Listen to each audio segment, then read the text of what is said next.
আপনারা একবারে যে 0 ফিট আছে একবার পাউডার করে আমরা 0 বাচ্চা দিয়ে থাকি। একবার মিল থেকে পাউডার, তাছাড়া বাচ্চা গলায় লাগে, বাচ্চা মারা যাওয়ার সংখ্যা থাকবে, আপনারা একবার পাউডার করে দিবেন।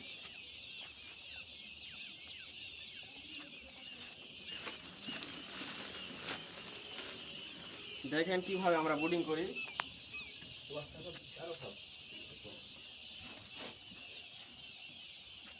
এগুলা বাচ্চা কই থেকে পড়ে?